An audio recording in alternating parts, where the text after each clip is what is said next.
Hi guys, in this video I'm going to show you how to turn off professional mode on Facebook. Let's launch the Facebook app. You want to go to your own profile and then you want to click on the three dots next to the C dashboard. When you click on the three dots, you want to scroll down and there is a special function almost at the last menu. It says turn off professional mode. When you click on this will simply means that you no longer will have the features of the professional dashboard and your account will most likely not be eligible for a lot of the features that now currently you're getting.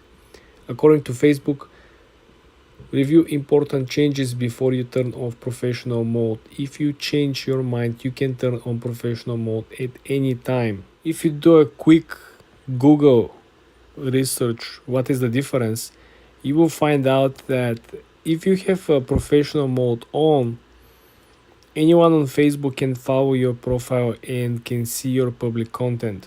This might not work for a lot of you guys simply because you might want to hide a lot of your content, a lot of sensitive information.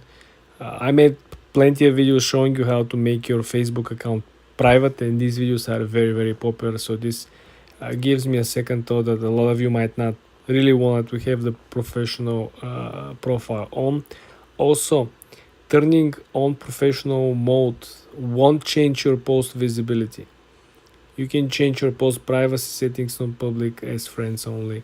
I also showed you this in other videos, how you can actually manually customize which content to be seen from who, and essentially you can filter your own friends. You can share your posts to be seen from your friends except particular part of your friend group or friends list.